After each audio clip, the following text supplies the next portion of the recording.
Thank you, Paul, very much, and let me add my acknowledgement of the traditional custodians of the land and pay my respects to elders past, present and emerging. As a non-Australian, albeit a spouse to an Australian, and my wife is here as well at the conference, I found the opening session yesterday both fascinating, challenging and very moving, and it was great to be here to be part of that.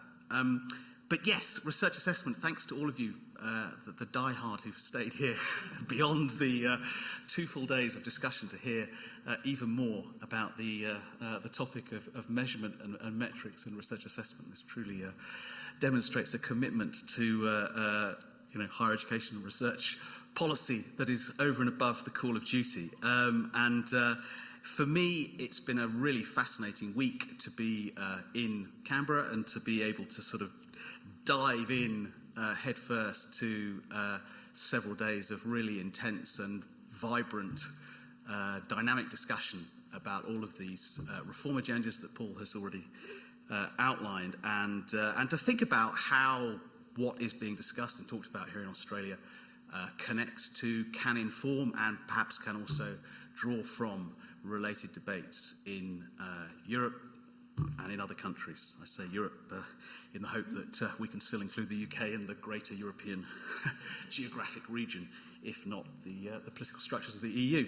But I'm going to whiz through a few observations drawing on some of the debates, particularly in the UK. I guess it's a natural starting point, and as you're in the process of discussing what comes after ERA, or the era beyond ERA, and of course we heard from Margaret Shield this morning a really fantastic overview of the debates that are driving and animating that process.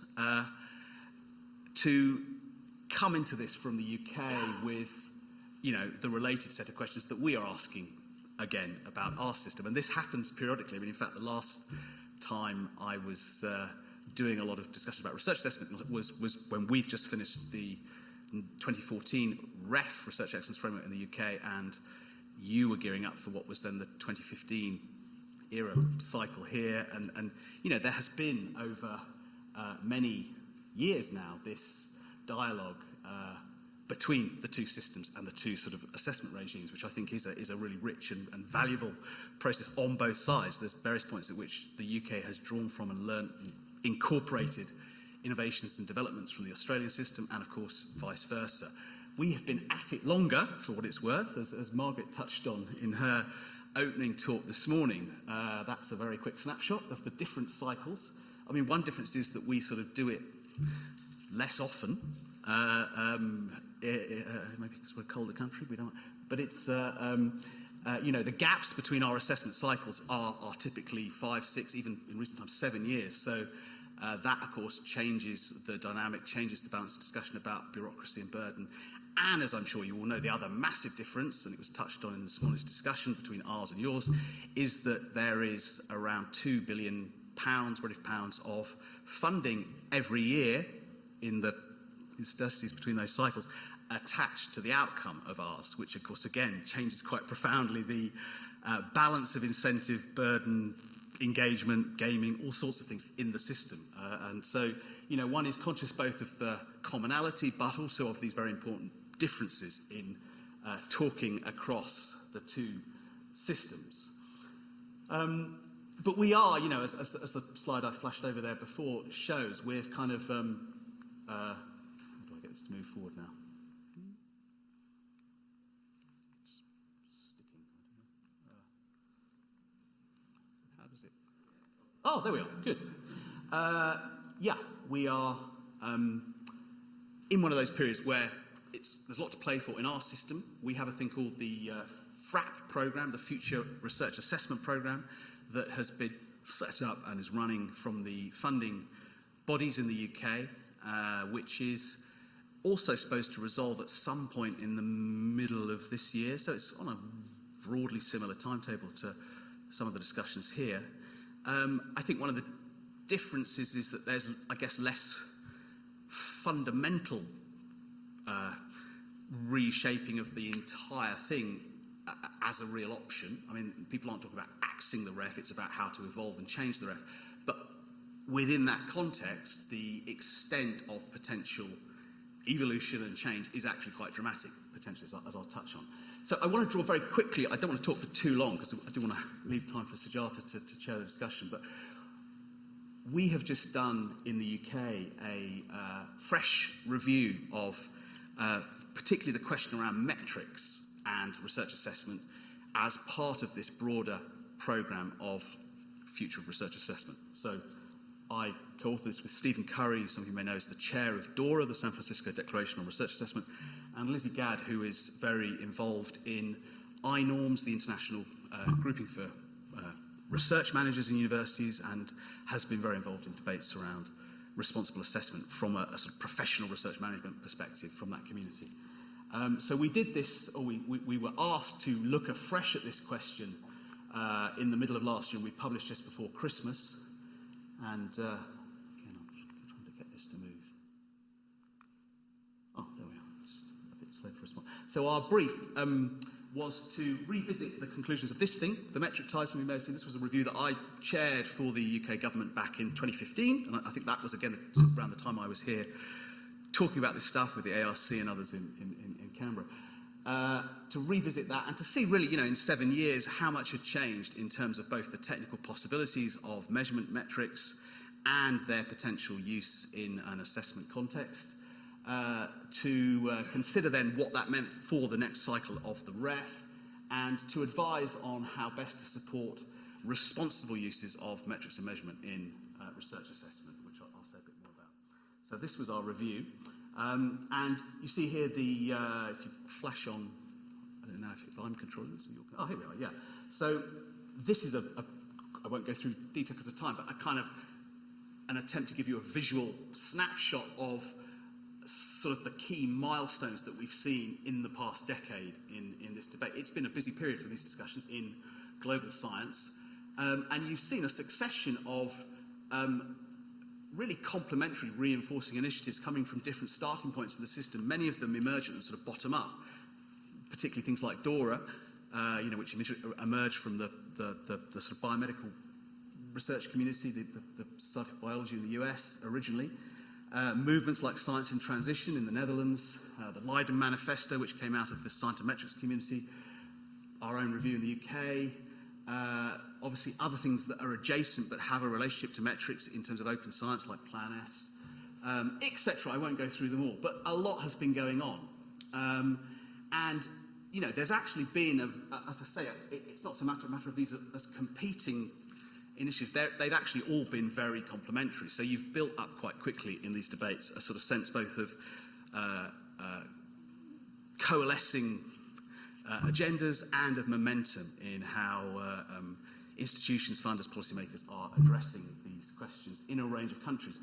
The other feature of all of this has been the quite rapid globalisation of these debates. So initially there were a few countries that were really kind of running with this stuff, the Netherlands, the UK, one or two others. Now it really is a very, very global conversation. There's a huge amount going on in Latin America on responsible assessment. Loads of engagement from a really wide range of countries. And one of the questions I want to end on is sort of, I suppose, where is Australia? Where does Australia want to be in that conversation?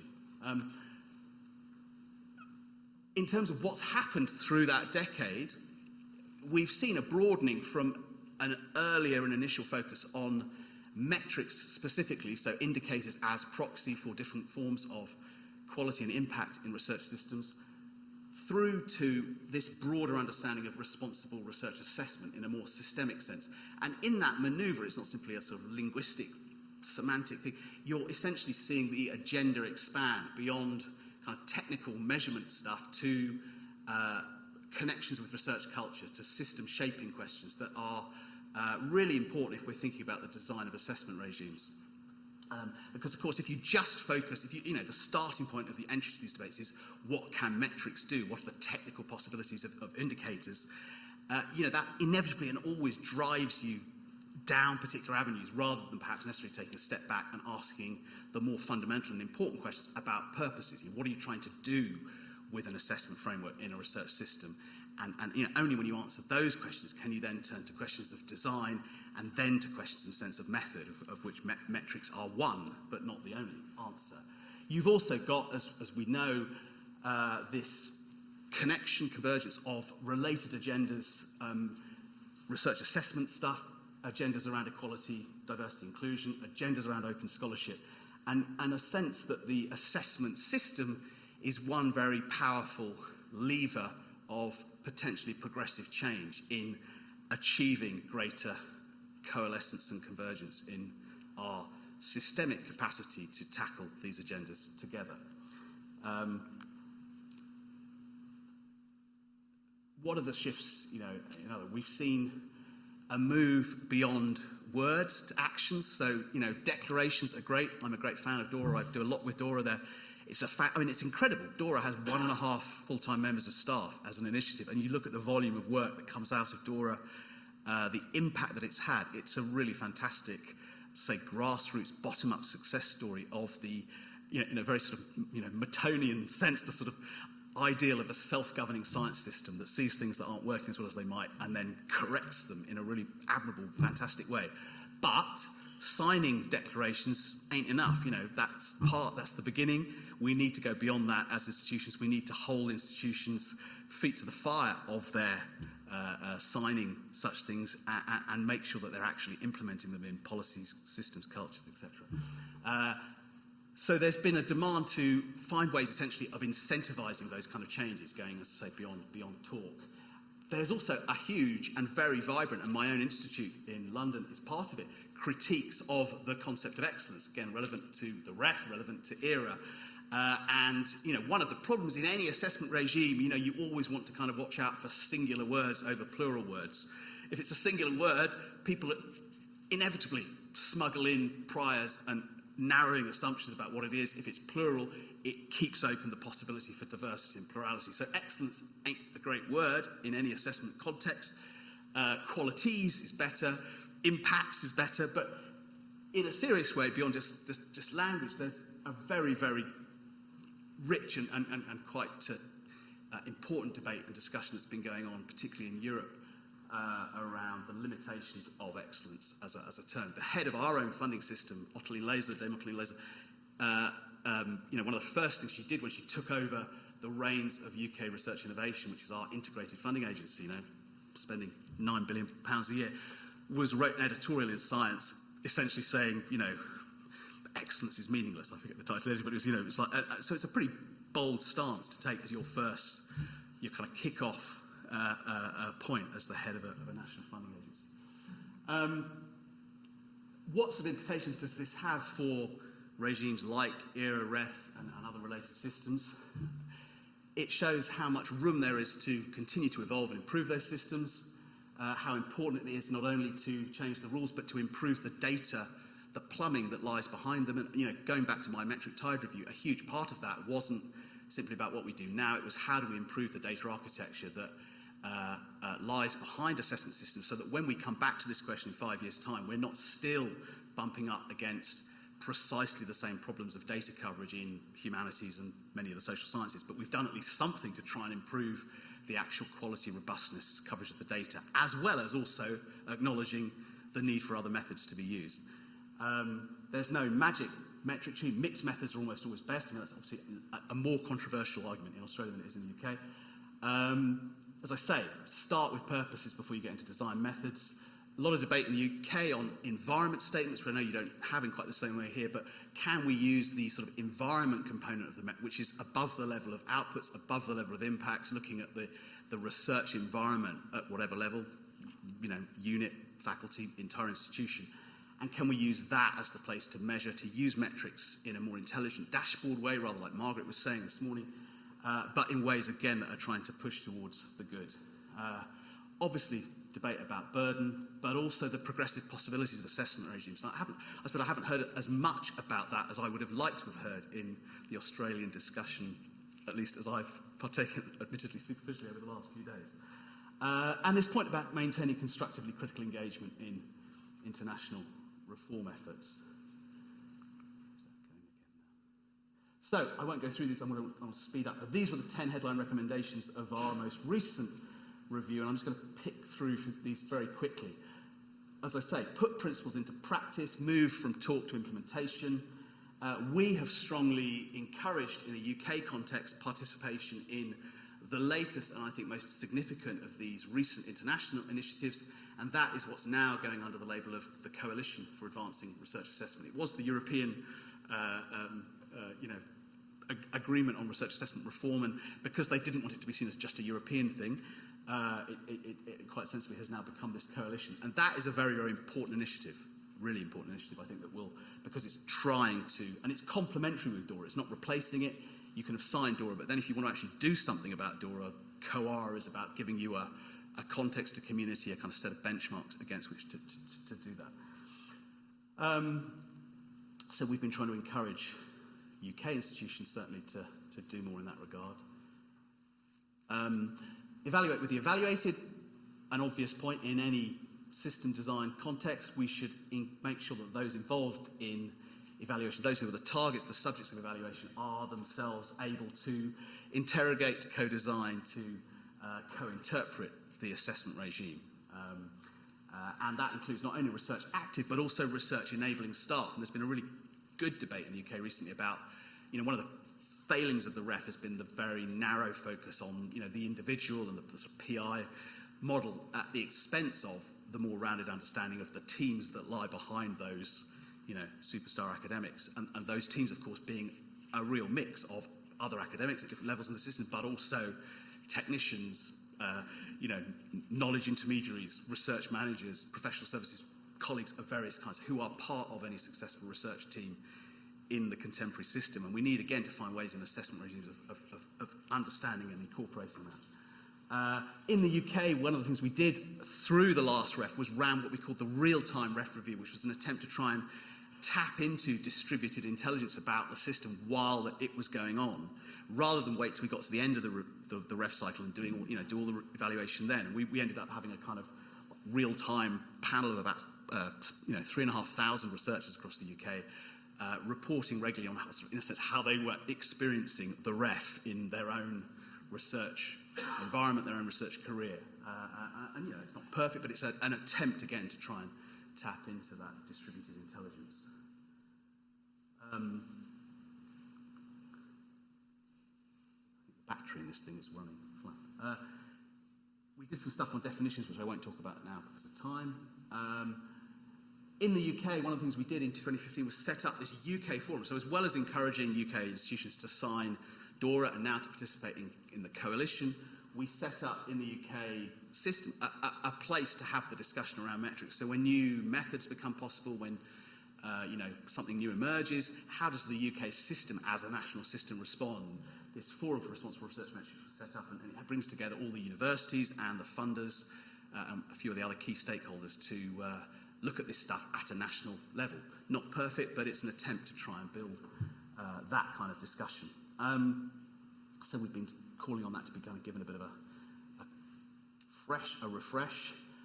We have said again, as we did in 2015, that all metric approaches are not helpful in doing what the REF has to do. I won't call it the right answer here for ERA, but an all-metric approach, if you're trying to do the range of things that the REF does in our system, you can't do it through purely quantitative indicators. Our systems, last time around it was 60% outputs, 25% impact through case studies, and then 15% environment. It's very likely next time around to go 33, 33, 33. So even more so than now, the idea that you could do it all through, citation type indicators it just doesn't work.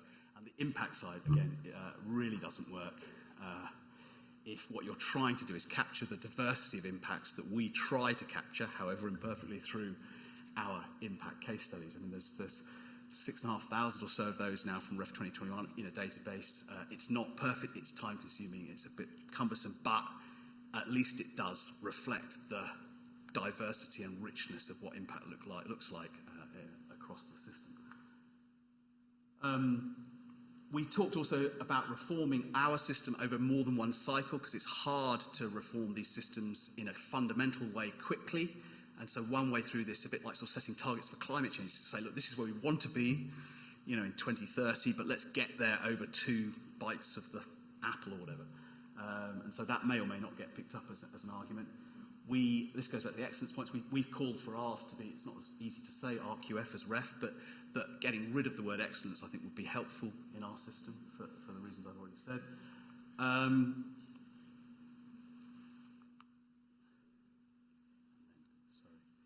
More on environment statements, I've talked about that. Skipping on.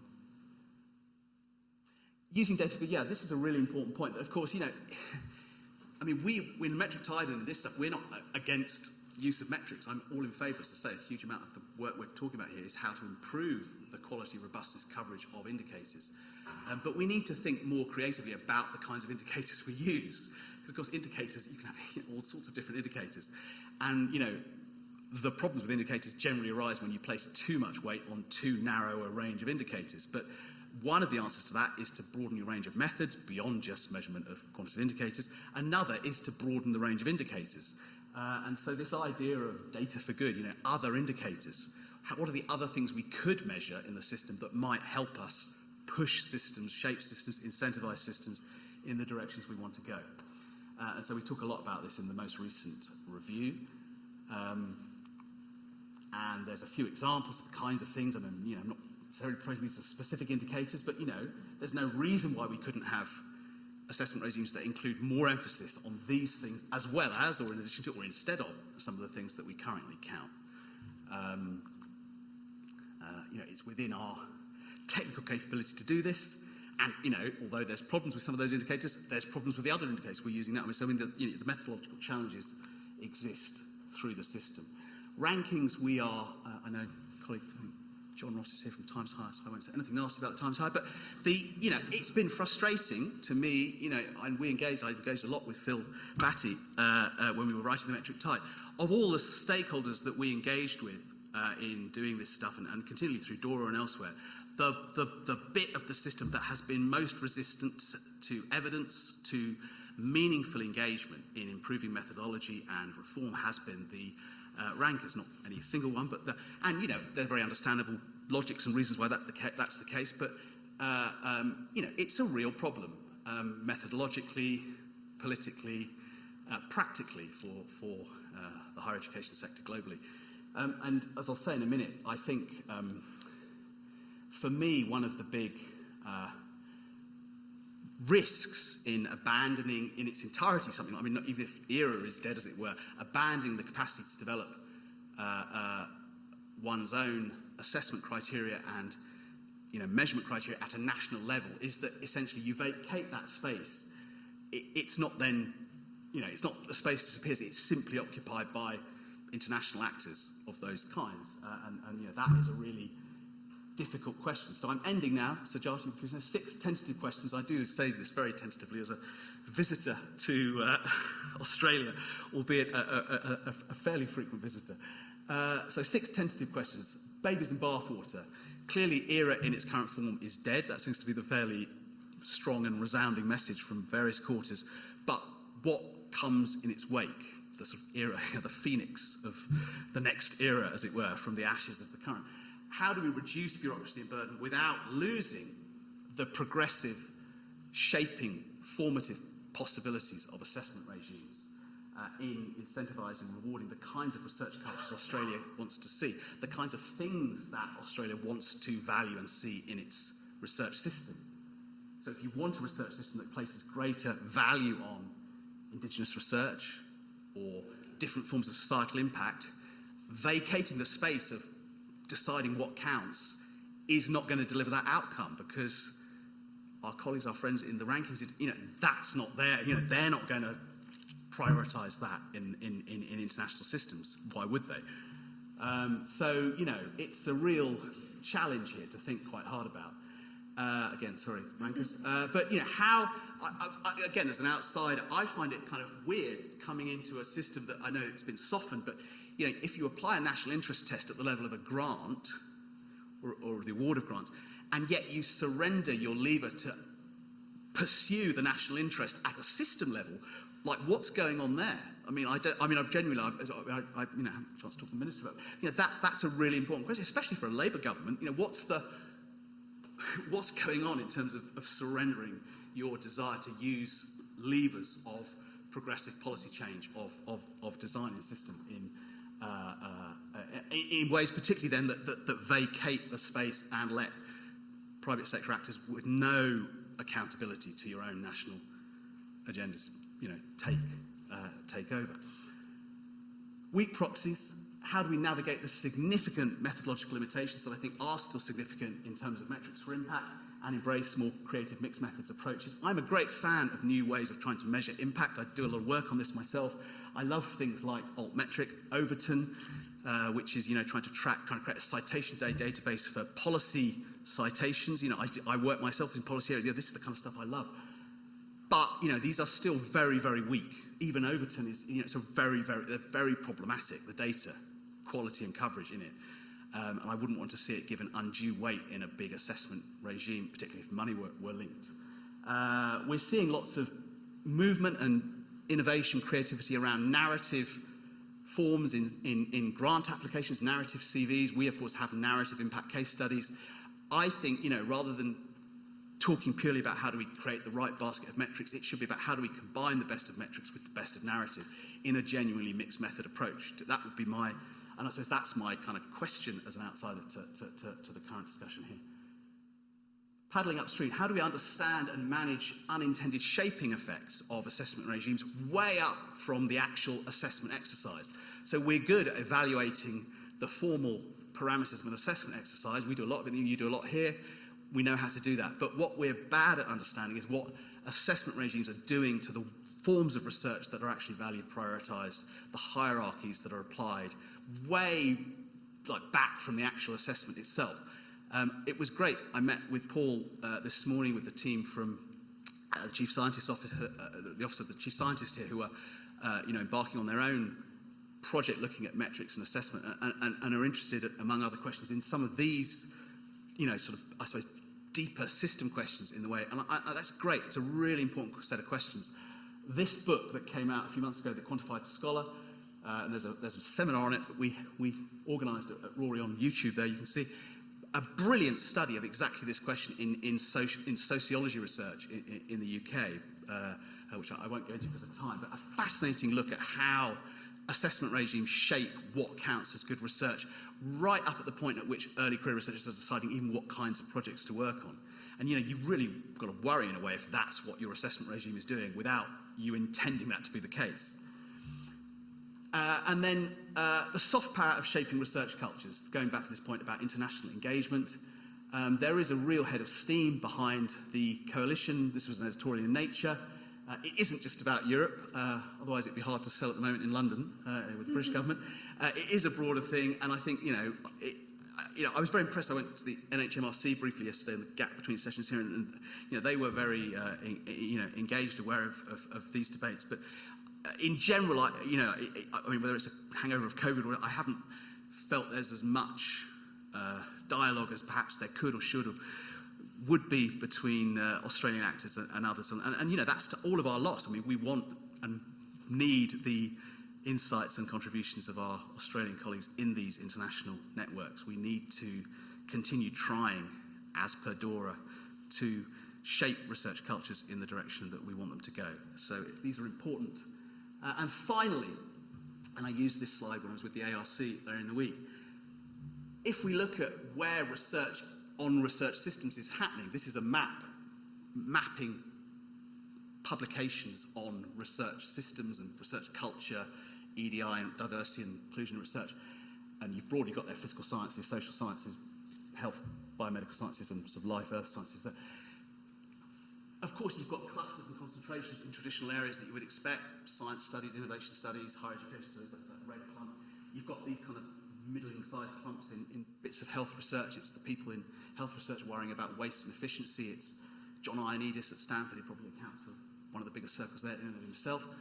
It's groups worrying about reproducibility in psychology, and you can see things. But the really exciting thing about this picture is not the big circles, it's the number, spread, diversity of the small dots. Because what that tells you is that you have a research system that's full of people who are intrinsically motivated to spend their spare time, really for no money, trying to fix their bit of research. They're looking out the back window, as it were, of their, at their own patch of garden, and they're seeing a problem, whether it's, not enough early career women gaining grants, whether it's an assessment system that's prioritising the wrong thing, whether it's funding instruments that aren't optimised in terms of reaching the right range of people and topics.